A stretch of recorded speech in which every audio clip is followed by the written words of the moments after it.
Welcome to Native Bidaské, Native News Online's weekly spotlight on the people making news and leading change in Indian country.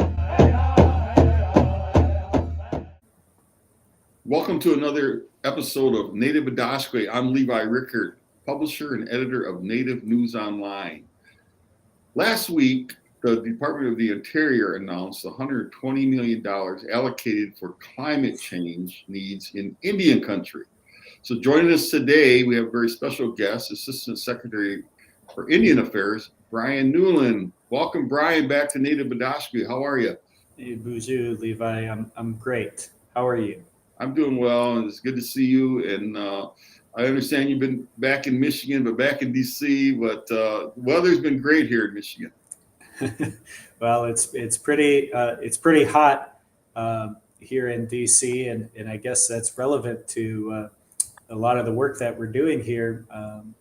Working to help tribes respond to climate change. Yeah. Well, can you explain that the pool of money that was allocated, the $120 million? I understand it came from a couple sources, yeah. And who's eligible? What tribal entities, communities would be eligible to apply? So this is $120 million that came through President Biden's Bipartisan Infrastructure Law, as well as the Inflation Reduction Act, and our budget process here at the Department of the Interior. And just for scope, this is one of the largest grant solicitations that the Bureau of Indian Affairs has ever done in our 200-year history. And this grant solicitation for $120 million is more for climate resilience, is more funding for climate resilience than all the previous years of grant funding that we've put out for this type of activity combined. So this is a huge opportunity for tribes to access the funds they need to adapt their communities to a changing climate, to make their communities more resilient, and to plan for the future. And this money will be available to federally recognized tribes across the country. And we want to make sure that we're fulfilling our trust responsibility by protecting the ability of tribes to continue to live in their homelands. We don't want to put tribes in a position where they have to move out of their homelands just to survive in response to climate change. We're going to continue to work through the administration to address the climate crisis and try to reduce the amount of CO2 that we're putting into the atmosphere. But at the same time, we're going to make investments like this in tribal communities so that tribal people can remain in their homelands and do it in a way that's safe for their people as the climate changes. And so climate change is real. I mean, we've already passed this argument with $120 million allocated. I wanted to make that point real quickly. And joining us is our senior staff reporter, is Jenna Kunze. And Jenna, welcome. And you get the next question. Yes. So our next question. So Levi and I actually had the opportunity a few months back to visit the Quinault Indian Reservation. I think it was right after you did. A few months ago. And so we toured the premises, and we were able to see the impact of climate change is having on this coastal community in Washington that's receiving federal dollars to relocate at least part of their infrastructure there.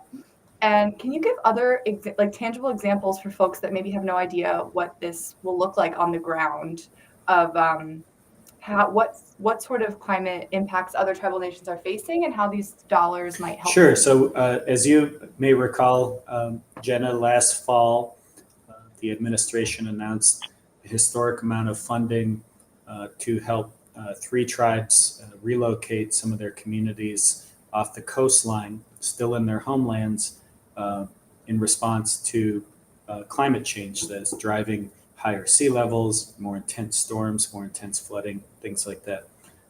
And that's often what people think about when we talk about community resilience to climate change.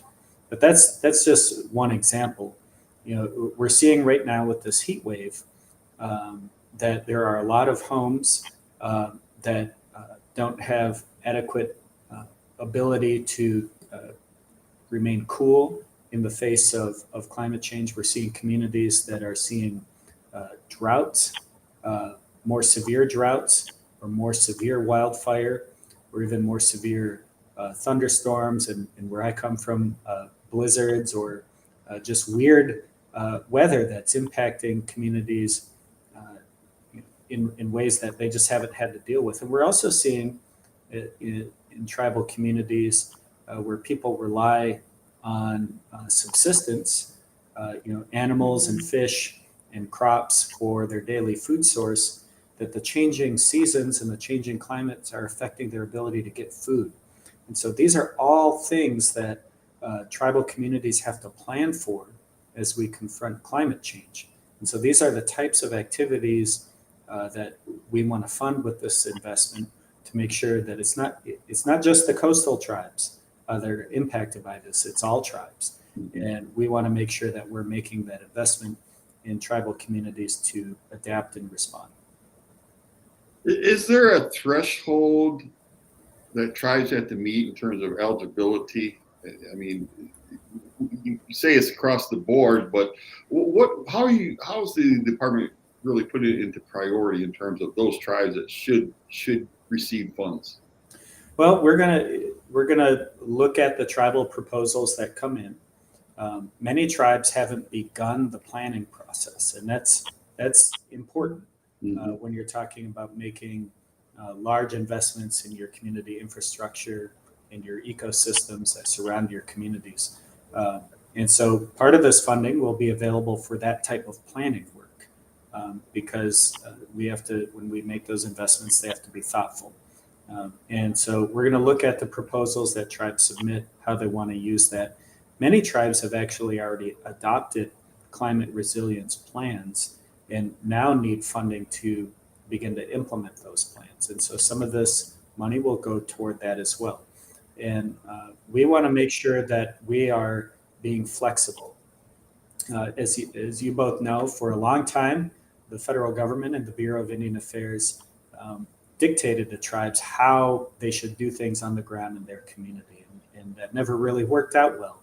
And so what we want to make sure that we're doing is being a partner and supportive of tribes, because we know that tribes know what they know, and they know what they need in their communities far better than we do. And so we want to be supportive of that. Yeah. And I think that it's really interesting that it's being looked at also through the lens of food sovereignty. Like, I think you were saying that in terms of planning and folks that are reliant on subsistence, hunting and fishing and whatever it might be. So that's a cool component of it that I didn't realize originally.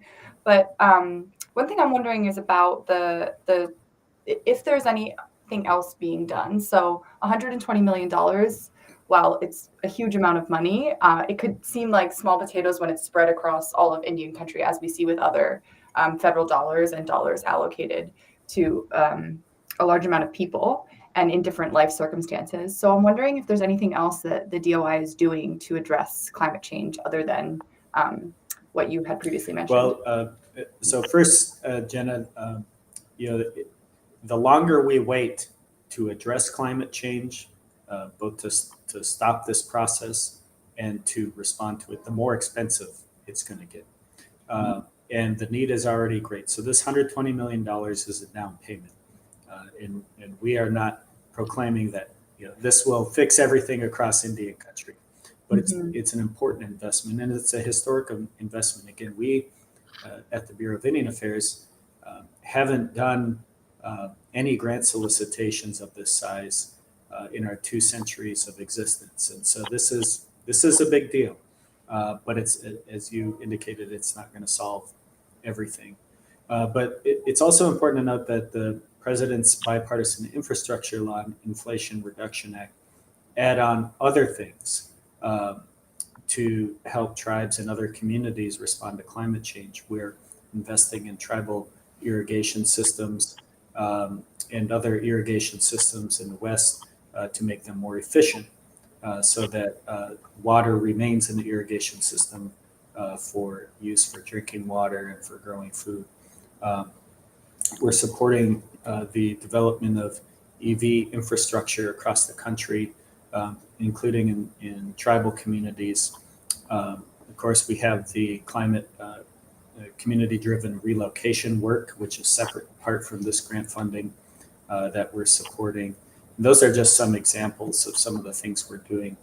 And then, of course, there's also ecosystem restoration funding, orphan well reclamation and capping, things like that. It's really a comprehensive approach, but this is a key part of it when it comes to Indian country. Well, as we know, this climate change has impacted tribes basically from Alaska all the way down to Florida, and especially those on the coastal regions of the United States. So it's really impacting that. Has the department ascertained the true dollar amounts that would be needed? I know when Jenna and I were up in Quinault, we were talking to one of the tribal council members. As I recall, he said it's like a $400 million project to really relocate the people from down below up the hill. And I was really impressed when I was there in that, as a reporter, sometimes journalists, you hear the numbers and you say, oh, that's great. But really walking that ground and looking at the true project in place, I'm sure you get that too as the assistant secretary. You get to go to the various places in Indian country, but the true depth of the problem is so great in Indian country. Has the department ascertained the true dollar amount, what it would take to fix it? Well, for the relocation work itself, now these are just these are the coastal communities that are at severe risk over the next 50 years. That number is in the billions. Wow. In Alaska and along the coast. And that's not taking into account the funding needed to, again, make communities more resilient to drought, protect against wildfire, make home heating and cooling more efficient. So the cost is very high, and that's what we know. And again, as climate change intensifies, it's going to get, and the longer we wait, the more expensive this will become. But Quinault is a great example of what can happen leveraging funding from tribal and state and federal partnerships. And they're providing a leading example not only to Indian country and not only to the rest of the United States, but really to the world of the types of things you have to think about and do when you're moving an entire community away from harm off the coast and into a safer location. Because it's not just a matter of picking up and moving houses. You have to think about people's mortgages and how to protect the value of their own investments. You have to talk about all the associated infrastructure. You also have to envision what your community should look like in a changed climate. Mm-hmm. You don't want to just recreate the old structures for your communities and hope for the best. You have to plan for how do you want your community to look? How do you want people to move about your community? What types of things will you need? And so they're providing a leading example for the world of what this will take. And that's one of the reasons why we made the climate relocation investment there. And it was really exciting for me to go out there and visit as you guys did. Because as a former tribal leader and someone who grew up in Indian country, and even here at the Department of the Interior, we've always known what tribes are capable of with baling wire and duct tape and a couple of dollars. And, when you see tribes that have resources invested in them with their own ingenuity and understanding of their own needs, I mean, it's just amazing what Indian country is capable of. And it's really exciting to see the work they're doing at Quinault. Yeah, it really does speak to the resiliency, and you made me laugh about the duct tape because we've been doing patchwork for a long, long time in Indian country, but with the programming and the funding that the Biden administration has provided, I just so happy to say that we're moving beyond that. And Jenna, you have a last question for the Assistant Secretary? Is there anything else that you want to say in terms of resources for tribal folks that might be interested in applying for this funding? Well, we want to make sure that we're being user-friendly here at the BIA, so it's not just putting out a notice of opportunity and then receiving what gets thrown back at us. We want to make sure that we're helping tribes through this process, that we're answering their questions. And I think everybody here knows that not every tribe has a staff of grant writers and folks who, engineers and community planners to help sketch all this out. So those are often the tribes that are in the greatest need for this type of investment. So we don't want to put them in a position to miss out on this funding. We want to make sure we're being supportive. And so when folks call and ask questions, we're going to try to help them through this process and make sure that this money goes where it's needed most.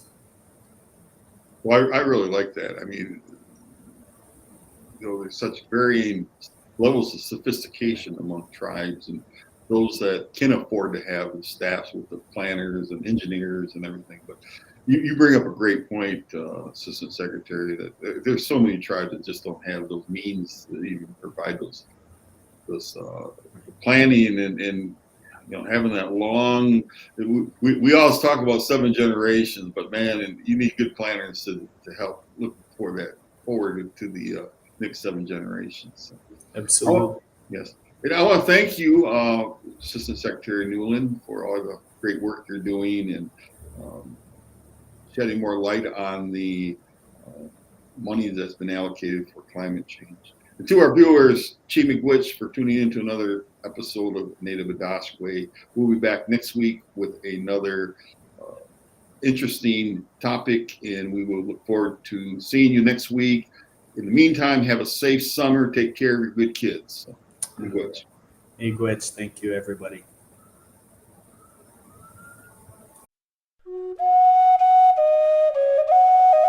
If you appreciate what we do here at Native News Online, we invite you to donate to support our continued work covering Indian country.